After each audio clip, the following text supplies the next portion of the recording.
Kieran McCrory, our box monster. I'm here with Pody Mccrory after a devastating fifth round knockout. Pody, Tony Paraban, a really tough, durable opponent. But once again, like, you've just broken down another man, broke his will, broke everything, and yeah, it's just devastating. It's just mental. You'd swear that you sold every single ticket in there tonight. Like, it's crazy. Like, but that must be really relieving for you, because obviously you had a great fight in November. You've had the last 4 fights really have been great. Like, but after November, you were really waiting for that momentum to pick up, and there was kind of a lull. So that must be really relieving for you, isn't it? The first weekend in August is turning into the Pody Mccrory show. No, I'm joking. But listen, it's amazing. Like what was that like? It was fucking insane. It's been it's been 10, 11 months from my last fight.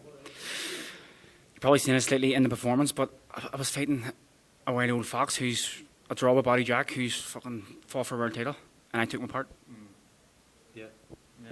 And like, even the first round, you hit him with a body shot, and all of us at ringside heard it. I was just like, I just winced, like, but like you could see his mannerisms change after that, and after that, then you must have been thinking like, this is going to be another one where I stop him early, like, because then you dropped him in the second round, like.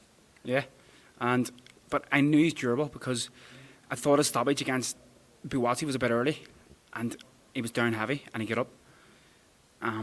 He's a real dog. He fights. Like, when he's in trouble, he fights, and you have to be worried of that. Yeah. And there's times I got a bit greedy and I almost caught a few shots. But that's the Mexican blood. Irish against Mexican. I've taken on a Russian. I've taken on a Mexican, and I've knocked them both out. Yeah. Was there any time that you get worried after you knocked him down? I got to like the 4th round, and you were hitting him with such venom in your shots, like.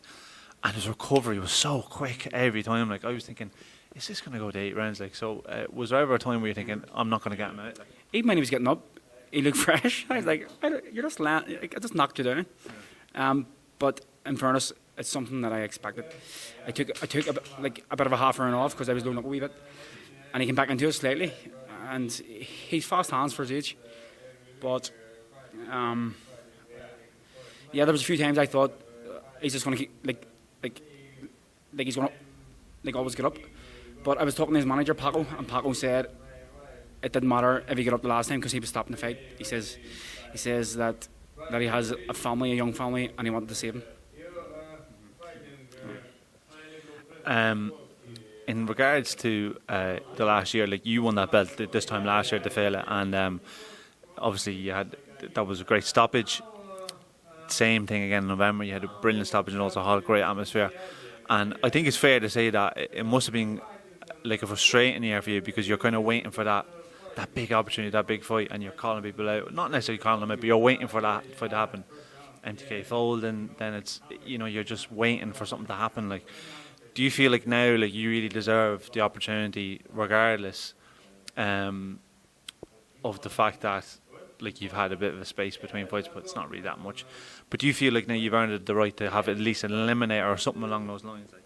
Yeah, so what? I'm ranked 7 in the WBA. I'm going to now move up. Final eliminator. Sorry. I'm now moved up in the now WBC, hopefully. Yeah, I think I'm due a big fight. Yeah. There's purse bids for the EU title in a couple of days. That's an option. It's a ranking title. So yeah, there's loads of potential for massive fights. Like, for me, I'm going to leave it up to Conlon Boxing.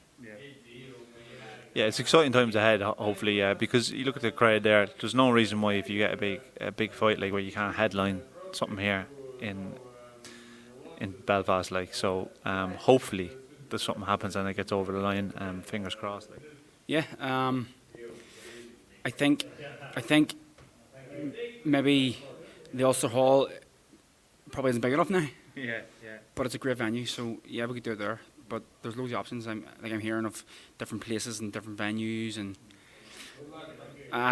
so something similar happened last year after my win in the last field. I had a bit of a break as well. So I want to be more busy. Trying to keep momentum. Hopefully. Yeah, and it'll show in my performances as well. Definitely.